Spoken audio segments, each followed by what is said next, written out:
All right, it is hot, hot, hot out, but got her done. Got the two halves bolted together. They do say to put sealant on those bolts before you put them back in. If you remember right, there was two under there, and then two on each side there. So torque those up with sealant on the threads. I would say that this was kind of a bear to get back in through the gimbal bearing.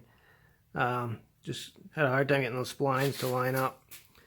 But if you turn the prop a little bit with the unit in gear, if your clutch is working, which mine appears to be now, it'll turn the shaft and you'll eventually find it. But maybe if it wasn't so hot out, it wouldn't have been a bear, but man, that sucked.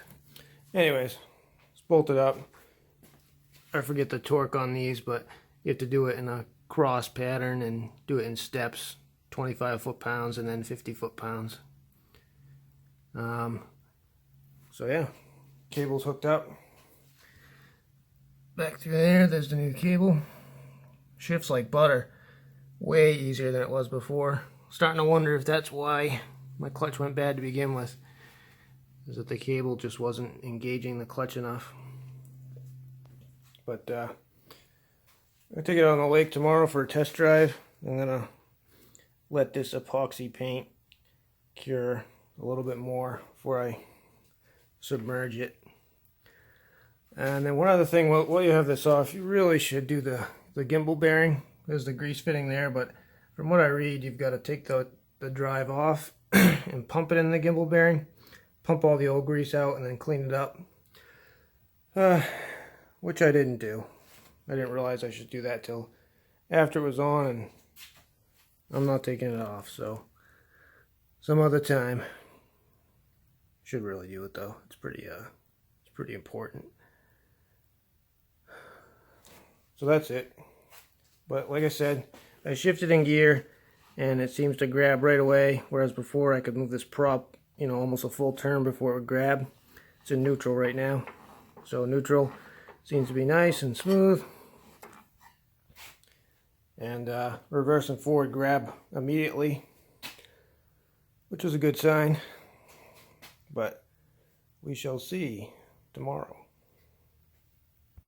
Alright, so you're probably wondering, is this a job that I can do?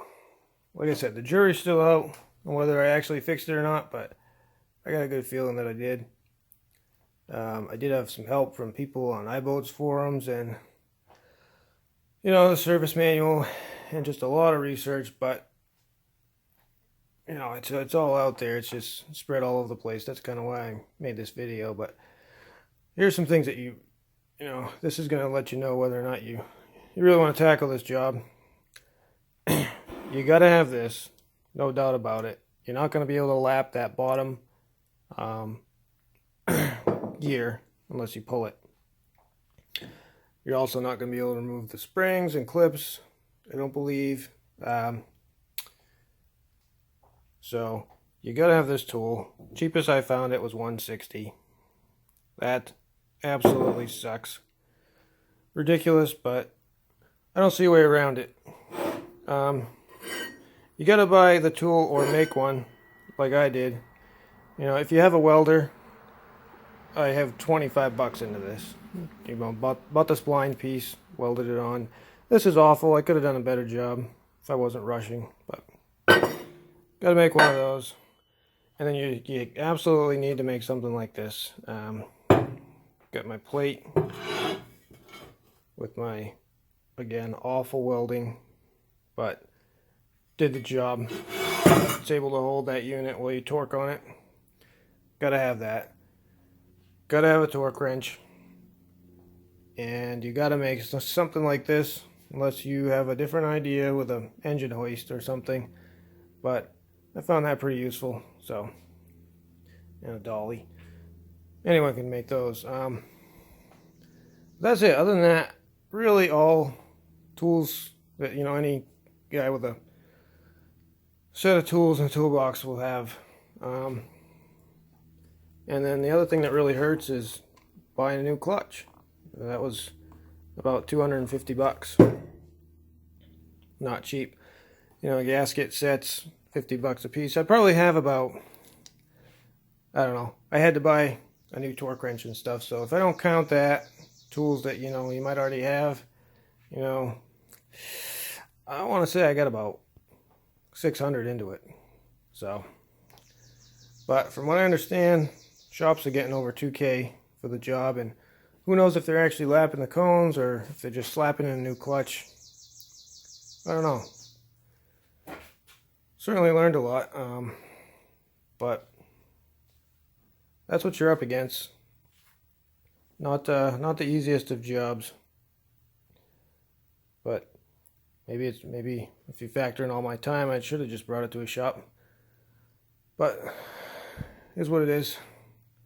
I'll take another video once I get out on the lake. Hopefully I won't be crying, but we'll find out.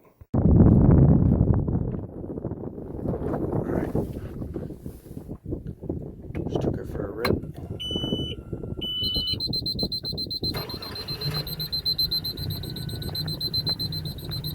Shut up.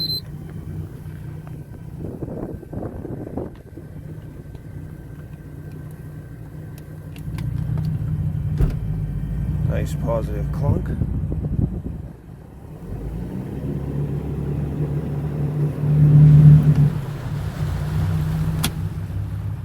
Already got it up to 45, didn't hear any strange vibrations or anything.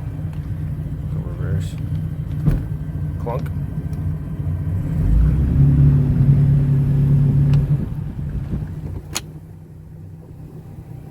One more time. Clunk.